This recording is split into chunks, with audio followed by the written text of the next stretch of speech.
nagulat ako dito po sa letter E42, nakalagay dito, nag-deliver kay Senator Tito Soto.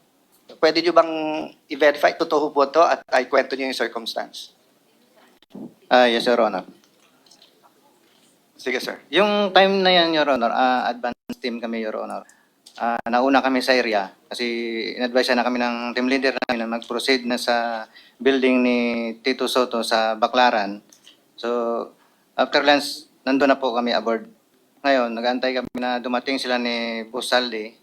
Kalau na dumating sila, ngayon, na okay na yung area, nariko na namin. Pagdating nila, ako nag-guide po doon sa baba. Parang may basement sa gilid po.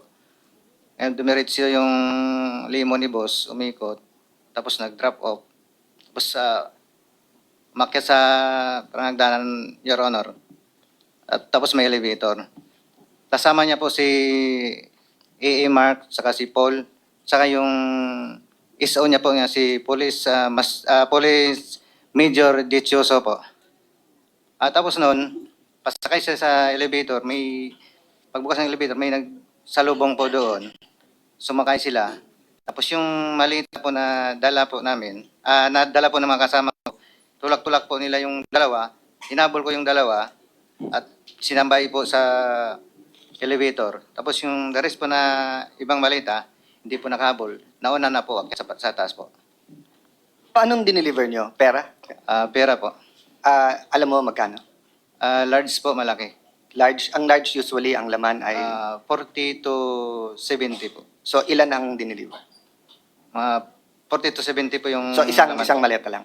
5 po, 5. 5 maleta na tig Opo. 40? Yes, Your Honor. Yeah. So, more or less, kailan to? Second, Your Honor. More or less, kailan? When? Year 2024 po, bago Campaign period? Yes po. Okay. So, kaya ako to tinatanong dahil mabigat sa akin to dahil nga pinaniniwala natin yung Blue Ribbon Committee na pinamunuan ni Senator Lacson, but everyone knows magpartner talaga yan si Senator Tito Soto and Senator Lacson, no? Not partners in business but partners in politics, no? And then dun sa susunod na paragraph pero walang pangalan kung sino, nandito din pangalan ni Senator Erwin Tulfo na pinapangalan nilang susunod na chairman ng Blue Ribbon Committee kung sila masusunod. Sinong may alam nito? Dito po, si... So, babalikan kita, sir, ha, dun sa details kay Senator Soto. Kay Senator Tulfo. Ako Anong po, details? magandang umaga po, Your Yes. Honor. Ako po yung involved doon kay Senator Erwin Tulfo. Sir, pangalan tapos pakikwento na lang yung circumstance. Ako po, sir, si Bernard Gumban. Bali po, nakapag-deliver po ako doon kay Senator Erwin Tulfo ng 2 beses. Yung una po, 2 maleta, tapos yung pangalawa po, 6. Ano yung 2 maleta? Anong size? Maliit na po, small tsaka medium siguro. Small. Ano ulit naman ng small? Nasa 20 to 25. Okay, and then medium? Yung medium po. Ay, nasa- medium ata yung 20 to 25, no? Tama ba? Maliit po. Yung small po, Okay, tapos yung medium? nasa 40 to 50. Okay, so ang dineliver mo is from 60 to 70. Okay. Tapos yung pangalawang beses po, Your Honor, 6 na malita na po. 6 na gano'ng kalaki? Halo-halo po. Halo-halo na. Opo, So, Your Honor. Your Honor. even assuming small lot, kung 6 sa 25, at least 150. No, at least. Yes, Your Honor. Saan ang first at saan yung second delivery? Dito sa may bahay niya po, Your Honor, dito sa Green Hills. Green Hills. Paano nyo alam na bahay niya yun? Tinanong ko po si Mark Tiksay. Sabi ko, Boss Mark, kaninong bahay po ba yun? Sabi niya kay Senator Erwin. So pagdating nyo doon, katulad ng kwento doon sa Ilocos, so may sumalubong, kinuha lang, pinapasok kayo, paanong... Bali po, Your Honor, si Mark po, tsaka si Boss Mark, si Mark Tiksay, tsaka yung contact doon sa bahay ni Senator Erwin, sila po yung nag-uusap niyan. Tapos pagdating po doon sa bahay, ibababa po namin yung mga malita, tapos ihatid doon sa loob. Yung nagre-receive na po yung si Boss Mark na po, tsaka yung nagre-receive yung bala. So hanggang saan ka nakapasok? Nakapasok po ko doon, yung bahay po may basement eh. Hindi na hanggang sa ano lang. Yung basement, Bababa.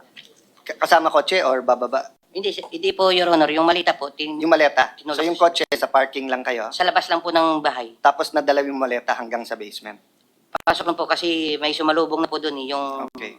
So po kung yun? halimbawa dadala namin kayo dun sa mga lugar na sinasabi niyo, matuturo niyo na ito yung bahay tapos Yes, Your masasabi niyo Honor. dito yung Yes, sir. basement. Yes, sir. Opo. Alright, mag-reaction tayo dito mga kababayan sa isiniwalat ngayong araw no ng mga ex-marines na kung saan ay sinabi nila na nag-deliver di umano sila ng mga mali-malitang pera mga kababayan at ang ikinagulat ni Senate President Alan Cayetano ay pati itong si Senator Tito Soto ay nakatanggap di umano din ng mga malita-malitang pera mga kababayan. 5 malita ang natanggap no ni Senator Tito Soto daw according dito sa ex-marine na kasama dito sa nag-deliver at 5 malaking malita yata to kasi ang laman daw mga kababayan kada malita ay nasa 40 to 70 million. So talagang paldo dito si Soto mga kababayan kung totoo man ito no dito daw sa kanyang building diyan sa Baclaran na hinatid itong mga pera na ito. At pangalawa ay si Senator Erwin Tulfo na kung saan ay nakatanggap din ng 2 deliveries pala mga kababayan doon sa bahay di umano niya sa Green Hills no. Yung unang delivery daw 2 maleta, isang small at isang medium size mga kababayan. Yung small na maleta, yung laman niya ay nasa 20 to 25 million pesos at yung medium size na maleta ay nasa 40 to 50 million pesos daw ang laman mga kababayan. So 2 beses po siyang hinatiran ng maleta no at yung kanyang pangalawang delivery or yung pangalawang delivery di umano ay 6 na mga kababayan na maleta at ito'y halo-halo daw mix ng sizes no, merong small, merong medium at meron sigurong large mga kababayan. So grabe mga kababayan no, sa aking opinion kung totoo man ito kaya pala na talagang gagawin nila lahat na hindi matuloy itong Senate Blue Ribbon Committee hearing ng flood control corruption. Dahil dito ayaw nilang mabanggit yung kailang mga pangalan mga kaubayan pero hindi po sila nagtagumpay dahil nga po natuloy ngayong araw no itong investigation at kahit nakulang yung mga witnesses na dumating no kasi yung mga iba hindi dumating yung mga pinapatawag no at hopefully meron pang next hearing ito mga kaubayan at sana magharap-harap na po sila dito sa hearing na ito no at matanda natin na sinabi kahapon ni Erwin Tulfo ay magkakaroon din daw po siya ng sarili niyang hearing no sa June 8 daw po yun mga kaubayan kasi siya daw yung itinilagang chairman nga ng Blue Ribbon no at yung red flag sa akin yung sinabi niya na sasalain pa daw niya yung mga witnesses na ipapatawag mga kababayan no so susuriin niya kung talaga ba daw na merong sasabihin or kung wala so doon pa lang ay talagang mag-iisip ka na talagang magiging scripted yung kanyang hearing kasi pinipili or pipiliin niya kung sino-sino lang yung pwede niyang ipatawag mga kababayan at tingnan natin matapos itong pagbulgar na nakatanggap di umano siya ng mga mali-maleta at hindi lang po isang beses no yung delivery daw sa kanya mga kababayan 2 beses according dito kay Mr. Bernard Gumban no na isa sa mga Marines na kasama dito sa pag-deliver doon sa bahay niya sa Green Hills mga kababayan. So matatandaan natin na itong time na ito ay hindi pa po siya senator no kasi lately lang naman siya naging senator after ng 2025 election. So nung time na siguro ito ay congressman pa siya dito sa kanilang party list no itong ACT-CIS party list kasi nga po ay matapos po siyang ma-reject doon sa commission on appointment bilang secretary ng DSWD ay naging congressman po siya dito sa kalang party list nga mga kaubayan na ACT-CIS no mga kaubayan. So ito yung time siguro na congressman pa siya mga kaubayan at abangan natin kung ano po yung magiging respond nila dito no for sure i-deny to the death nila talaga ito mga kaubayan lalo na itong sila Soto at sila Tulfo no pero sa mata ng taong bayan the way na paano sila kumilo sa Senado mga kababayan ay parang halatado no parang hindi na kailangan na magiging genius ka para maintindihan mo yung mga galawan nila sa Senado na talagang matagal na itong dapat imbestigahan sa liderato nila pero hindi po nila ginawa no mga kababayan. Yun pala ay meron talagang something na ayaw nilang mabanggit mga kababayan yung kailang mga pangalan. So ito na finally nabanggit na yung kanilang mga pangalan no at ito lang sila Erwin Tulfo matatandaan natin na talagang gigil na gigil sila nung mga nakaraang araw no na galit sila dito sa grupo ni SP Cayetano dahil hindi daw po pumunta dyan sa sesyon. Yung pala talaga yung balak nila ay aagawin nila yung liderato mga kababayan at yun nga po yung nangyari na talagang mabilisang pang-aagaw ng liderato yung kailang ginawa kahapon no at grabe garapalan na talaga ito mga kababayan no at sabi nga ni SP Cayetano ay talagang handa nilang gawin ang lahat para lang hindi matuloy no itong Blue Ribbon Committee hearing na ito mga kababayan. So talagang may kinakatakutan ng mga ito mga kababayan no at sana sa taong bayan no yung mga hindi pa naniwala dito sa mga testimonya ng mga Marines. Di hamak na sila po yung may alam dito kasi sila po yung nandoon, at sana suportahan natin mga kabayan na lumabas talaga ang buong katotohanan at mapanagot natin itong mga kawatan na ito mga kabayan, kasi pera natin lahat yon, pera ng mga Pilipino yung ninanakaw nila mga kabayan, pera natin yon, pinaghirapan natin yun sa mga taxes natin, sa mga buwis natin, lahat ng mga buwis na binabayad natin.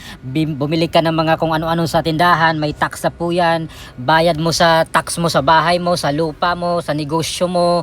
Grabe, yun lang pala mga kabayan, yun ang pinupuntahan ng ating mga taxes napunta doon sa maleta, at yun pinaghati-hatian ng mga buaya mga kababayan, kaya dapat po talaga silang makulong, no? Samantalang meron pong sagot dito si Erwin Tulfo mga kababayan, no? Sinabi niya, and I quote, malaking kasinungalingan ang mga naging paratang daw ng nila Bernard Gumba, no? Itong ex-marine, isa sa mga nagpakilalang 18 ex-marines sa ginanap na bogus Blue Ribbon Committee hearing. Sa sobrang daming kasinungalingan, siya mismo ay litong-lito, so tinawag pa niyang bogus mga kababayan, no? Itong Blue Ribbon Committee, so talagang sila pa yung nagtawag na bogus, no? Samantalang yung ginawa nga nila na pag-agaw ng liderato ay hindi naman ayon sa batas na kailangan nila ng 13, so 12 lang sila. Talagang galit na galit itong ngayon sila mga kababayan, no? Sa palagay ko ngayon umuusok na yung ilong ni Erwin Tulfo na mabanggit or binanggit yung kanyang pangalan dito ni Bernard Gumban mga kababayan, no? Yung ex-marines na kasama di umano doon sa naghatid ng mga maleta, no? Hindi lang isang beses kundi dalawang beses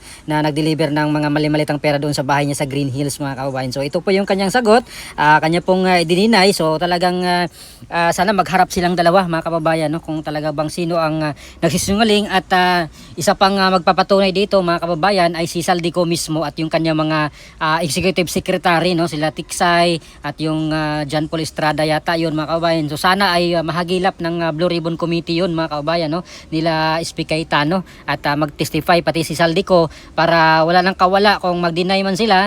Itong mga taong ito ay at least si Saldico mismo ang nagsalita or magsalita, kasi siya mismo yung nag-utos dito sa mga ex-marines mga kababayan na i-deliver yung mga pera kung kani-kaninong mga politiko, no? At mga individuals mga kababayan, kasi hindi lang mo politiko ang deliveran nila ng pera, meron ding mga media daw yata mga kababayan, no? Pati may pari pa mga kababayan, nabanggit din kanina.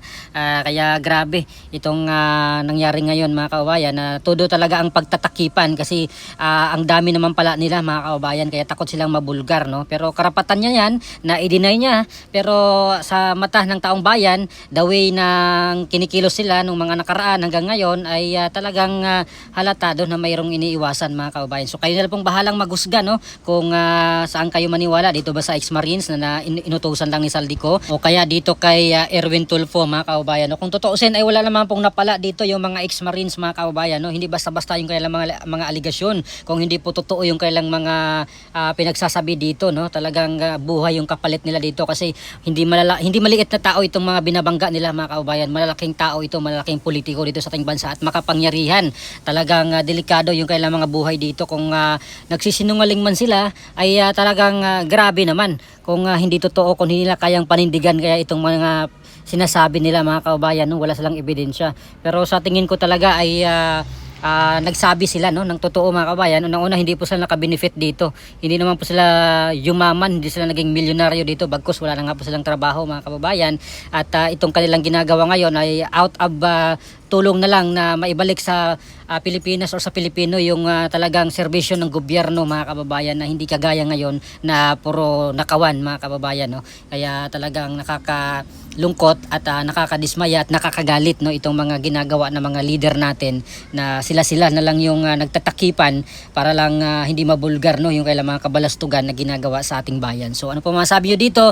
Please comment down below. Abangan natin yung sagot dito ni Tito Sotto. For sure i-deny niya po yan mga kababayan, no, na hindi totoo yung sinabi ng ex-marine. At kung ano pong tawag dito sa Blue Ribbon hearing nila SP Cayetano, baka bugus na naman ang itatawag dito mga kababayan, kagaya ng pagtawag ni Erwin Tulfo na bugus daw mga kababayan. So talagang kayo na pong humusga, no? Please comment down below. Maraming salamat. God bless po sa ating lahat.